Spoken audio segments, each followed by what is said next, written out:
healthcare, education, the environment, international aid, crime. Issues affecting all our lives are shaped and driven by Parliament. But how did it all begin? What does Parliament do all day, and how do you fit in? Parliament has evolved throughout its long history to become what it is today, changing over time to meet the needs of the people. Two key historical events began this process.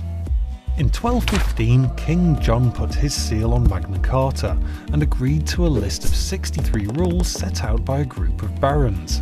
This ensured for the first time that no one, not even the king, was above the law. 50 years later, Simon de Montfort, for the first time, invited representatives of the towns and shires to his 1265 Parliament. These events established the foundations for the representative democracy we have today, and from this point onwards, the power to make decisions for the nation passed, over time, from the monarch to Parliament. Let's take a closer look at the UK Parliament today.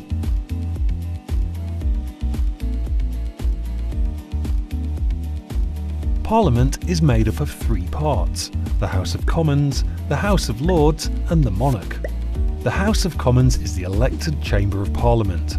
It debates big issues, proposes laws, amends existing ones and challenges the government's work.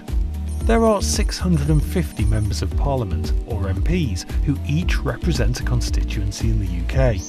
They belong to either a political party or are independent, and are elected by constituents of the area they want to represent. The leader of the party that has the most MPs elected after a general election becomes the Prime Minister and heads up the government.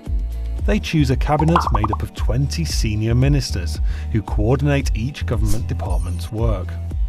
Parties not in power are called the opposition. MPs from the opposition and government question the government on policy and proposed laws. The Speaker keeps the House in order by chairing these debates.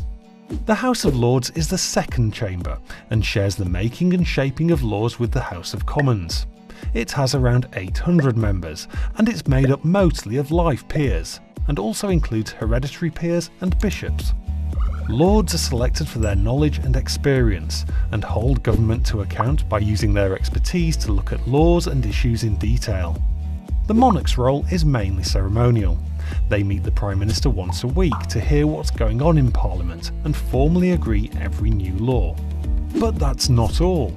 There are also people working behind the scenes who support the work of Parliament: clerks, librarians, researchers and many more.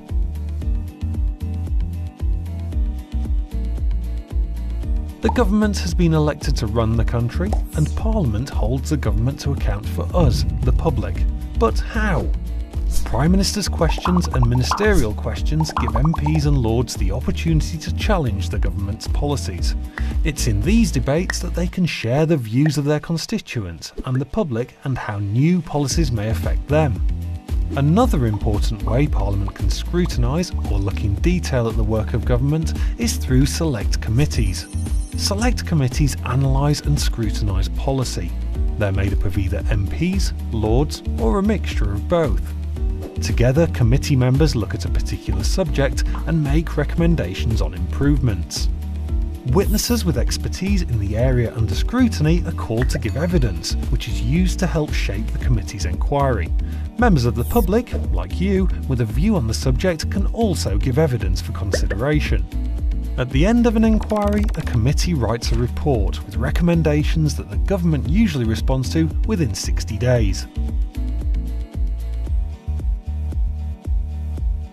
Both houses in Parliament share responsibility for making and shaping laws, but where do laws come from in the first place? A bill is a proposal for a new law, or to change an existing law, and comes from lots of places, like governing and opposition parties, public inquiries, civil servants or campaign groups. So how does an idea get turned into a law? Imagine the government wanted to place greater controls over the internet. A proposal called a Green Paper is published, which presents the government's ideas for future policy.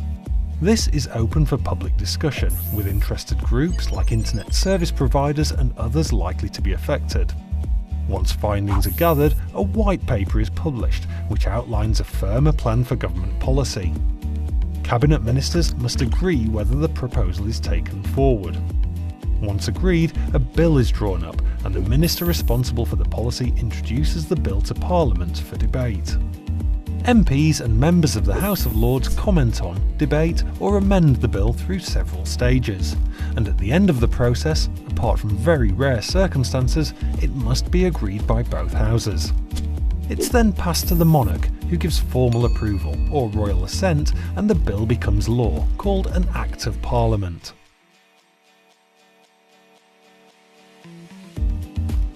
In the UK, we live in a democracy, which means power is in the hands of the people through our right to vote.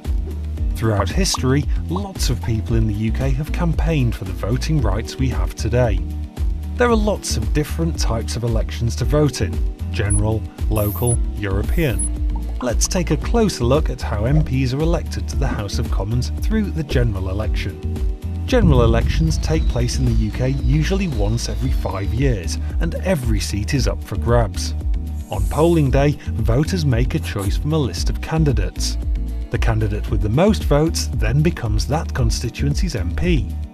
OK, but how would I know who to vote for? Before elections, candidates need to campaign to get people to vote for them.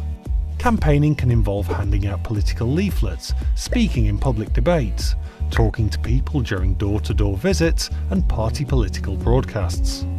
Parties standing for election publish a declaration of their policies during the campaign, called a manifesto.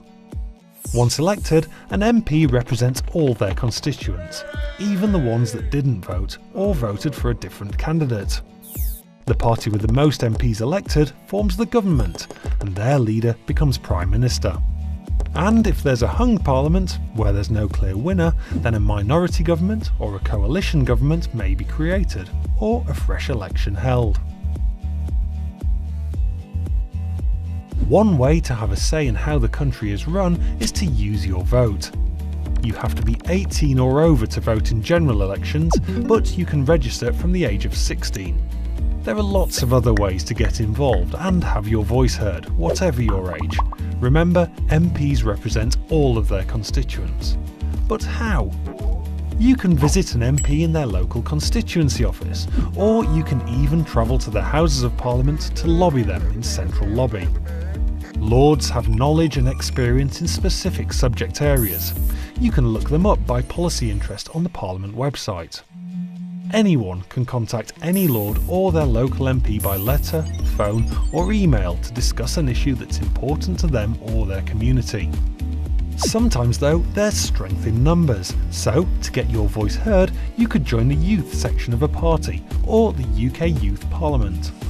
If you're passionate about an issue, you could start a petition for a cause either on paper or online, or join an existing campaign, pressure or protest group to influence decision making. These groups use different methods to get their voices heard, from lobbying to peaceful protest, all designed to bring about change. And don't forget, you can get your voice heard in school or college too by joining or starting a student council, a bit like a mini parliament.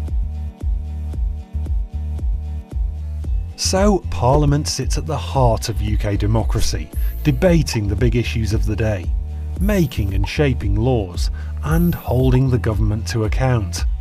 By voting, petitioning, campaigning and more, you can also get involved with the work of Parliament. What will you do?